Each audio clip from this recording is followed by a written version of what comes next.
Des inconnus à la porte. Parfois c'est étrange, parfois c'est glaçant. Et parfois c'est l'horreur en temps réel, filmée par les caméras de celles et ceux qui pensaient être à l'abri chez eux. Voici ce qu'elles captent quand le cauchemar frappe à la porte. Ce que vous allez voir est réel, parce que le réel est plus cruel.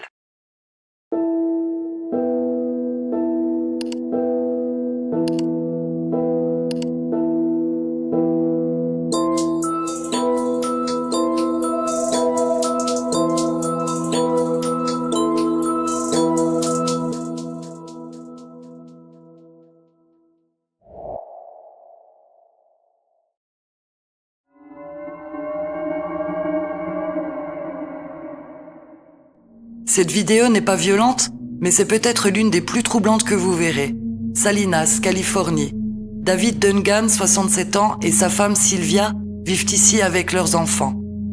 8 janvier 2019, 2h du matin. Un inconnu s'approche de leur porte. Ils sont absents cette nuit-là, mais leurs enfants, jeunes adultes, eux, dorment dans la maison.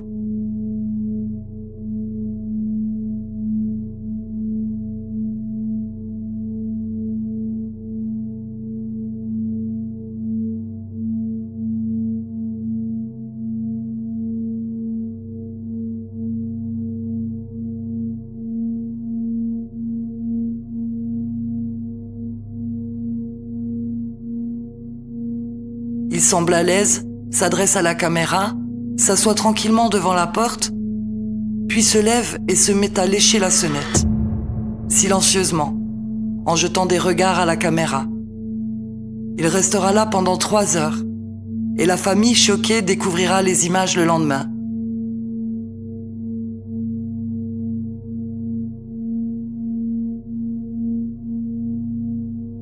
Sylvia partagera cette vidéo sur les réseaux pour prévenir le voisinage, ce qui permettra d'identifier Roberto Daniel Arroyo, 32 ans, déjà connu des autorités, toujours en fuite.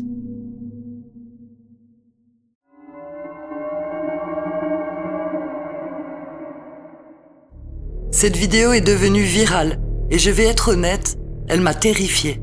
La scène se passe à Las Vegas. Un homme passe devant une maison. Il aperçoit la femme qui y vit par la fenêtre. Are you sure? I just rang your doorbell because I have a couple questions for you. Cet homme s'appelle Christopher David Sums. Il a 40 ans. Il est un fugitif recherché en Californie et dans le Minnesota pour des agressions. Are you sure? I just rang your doorbell because I have a couple questions for you. Il n'est clairement pas dans un état normal. Are you sure? What? Are you sure? I just rang your doorbell because I have a couple questions for you. Il répète les mêmes phrases en boucle. J'ai des questions à vous poser. Vous êtes sûr? Are you positive? Are you sure? I just have a couple questions for you. Are you sure? La femme terrifiée ne lui répond pas. Elle reste cachée et appelle la police. Are you positive? I just have a couple questions for you. Are you sure? Are you positive? Are you sure? Are you absolutely certain? Sure. How are you? What? Alors qu'il commence à s'éloigner, le mari, depuis son lieu de travail, s'adresse à lui via la sonnette vidéo. Yeah? Are you sure? Who are you?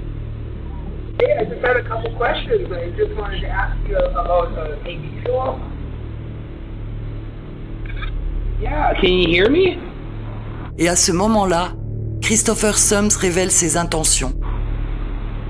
What I'm looking for is for the girl that's in the house to come out here because I'm gonna her and you have her open the door. You know, girl that's on the other side of this door when she lets me in.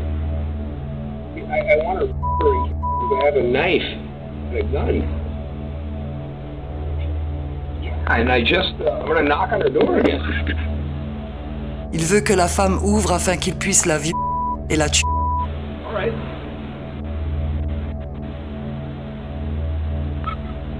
Are you sure?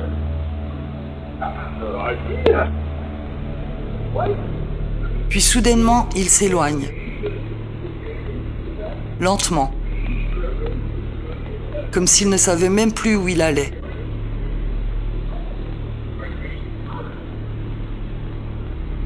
La victime décidera de publier la vidéo sur Facebook pour alerter ses voisins. La vidéo devenue virale en quelques heures permettra à une femme de l'identifier. Il sera arrêté le lendemain.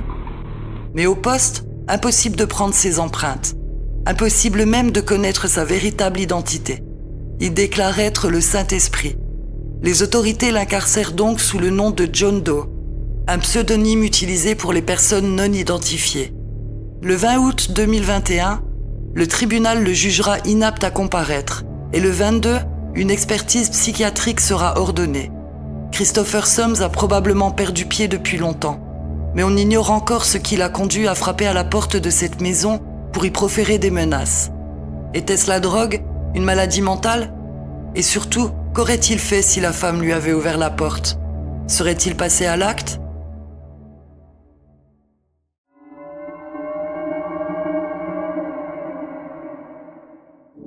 El Paso, Texas. Il est 4h30 du matin. Une femme frappe à la porte, visiblement apeurée.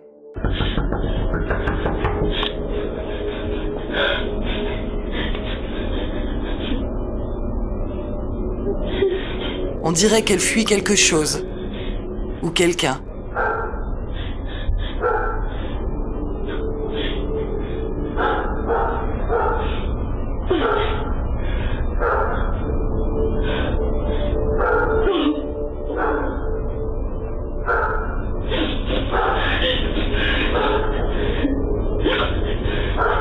Mais l'habitante des lieux, méfiante, choisit de ne pas lui ouvrir. Elle redoute un piège. Et elle a peut-être eu raison.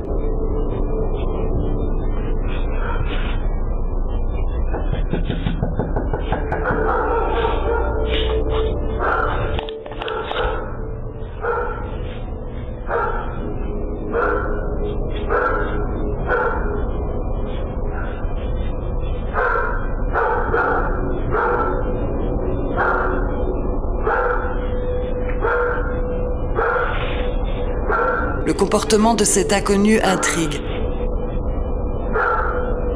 Elle se cache lorsqu'une voiture de police passe, puis, voyant que personne ne répond, elle se dirige vers un véhicule qui s'approche. Un véhicule qui pourrait très bien appartenir à des complices. Sur Reddit, plusieurs utilisateurs pensent avoir identifié cette femme. Il s'agirait de Krista Nicole Cordo, une femme arrêtée peu de temps après pour cambriolage. On ne saura sans doute jamais quelles étaient ses véritables intentions. Était-elle réellement en détresse ou jouait-elle un rôle? Une chose est sûre, en ne lui ouvrant pas, l'habitante a peut-être évité le pire.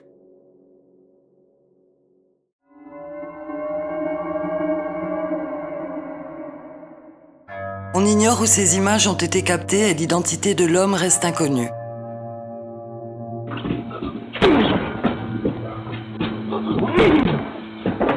Ce qui est certain, c'est qu'il tente de défoncer la porte avec une rage inquiétante. Il frappe encore et encore, jusqu'à ce qu'il cogne sa tête contre la porte avec une telle force qu'il s'assomme lui-même.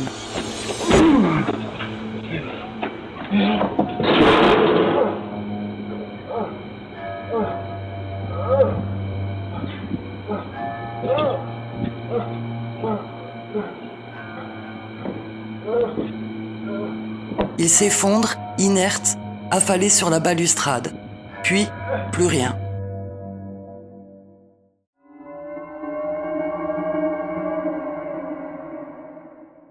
Rhyl, Pays de Galles. Catherine Flynn, 69 ans, surnommée Queenie, est une grand-mère adorée de tous. Une femme douce, fragile, en lutte contre la maladie. Après un long séjour à l'hôpital, elle rentre enfin chez elle pour se reposer, reprendre des forces. Elle ne pèse que 50 kilos pour 1,47 m et se déplace en fauteuil roulant. Mais quelques jours plus tard, le 24 octobre 2024, l'impensable va se produire.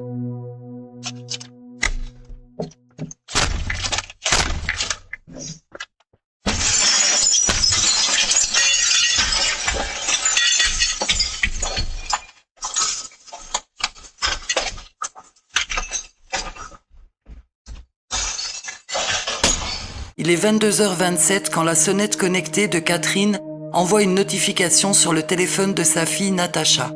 Quelqu'un se trouve devant la porte. Natacha ouvre l'application.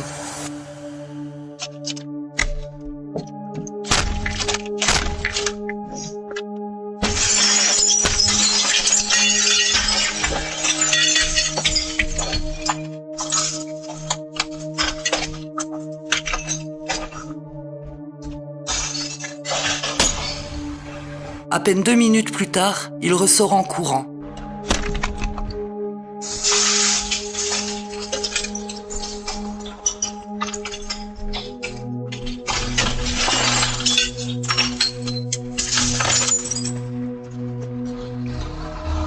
Ce qui s'est passé à l'intérieur dépasse l'imaginable. L'homme a arraché Catherine de son lit. Il l'a projetée au sol puis l'a piétinée au moins 15 fois avec une violence inouïe. Tous les os de son visage seront fracturés. Catherine mourra le lendemain. Le médecin légiste dira que ses blessures ressemblaient à celles subies lors de collisions à grande vitesse. Elle n'avait aucune chance de survivre. Sa fille Natacha a tout entendu. Elle restera marquée à jamais. L'auteur de ce meurtre bestial s'appelle Dean Mears, 34 ans. C'est un revendeur de drogue, un consommateur déjà condamné par le passé. Après l'attaque, il retourne chez des amis. Il enlève son pantalon et ses sous-vêtements et ressort dans la rue à demi nu, couvert de sang. Il entre par effraction dans plusieurs maisons du quartier. 2 témoins déclarent s'être retrouvés face à lui. L'un d'eux devra livrer une lutte acharnée pour le faire fuir. Il sera arrêté à 3 heures du matin alors qu'il s'était réfugié chez sa grand-mère. Dean Mears a avoué l'homicide, mais il dit ne pas se rappeler les événements et ni avoir eu l'intention de blesser quelqu'un. Il plaide l'altération du discernement, affirmant souffrir de stress post-traumatique suite à une agression en prison. Et ce soir-là, il avait consommé kétamine et cocaïne. Il a été reconnu coupable de meurtre et sera informé de sa sentence le 20 juin 2025. Mais rien ne pourra jamais justifier ce qu'il a fait à Catherine Flynn.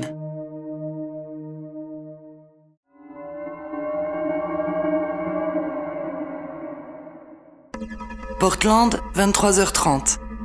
Un homme surgit dans la nuit et s'approche d'une maison. Il hurle, il semble en transe ou complètement paniqué. Oh, thank you so much. Please tell me you're awake. Please tell me you're awake. Otherwise, I'm gonna think that this house might actually be mine. Please, because they stole me from the hospital. Come here. I swear. I swear. Ses paroles sont incohérentes. Il jure, il supplie, il répète que cette maison est la sienne. I swear. I swear.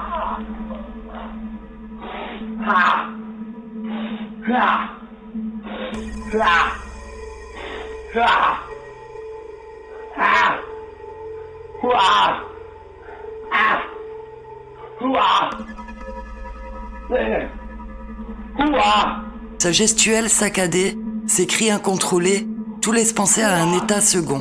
Drogue, délire psychotique ou les deux. Il semble au bord de l'explosion.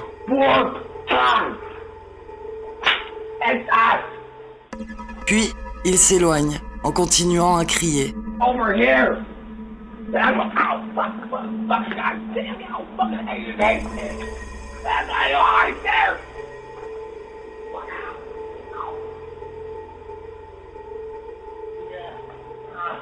Il n'a jamais été identifié. On pense toujours que ça n'arrive qu'aux autres, jusqu'à ce que ça frappe chez nous. Alors vérifiez, verrouillez, ne faites confiance à personne. Abonnez-vous et activez la cloche pour ne rien manquer. Le réel est plus cruel, et je suis là pour vous le raconter.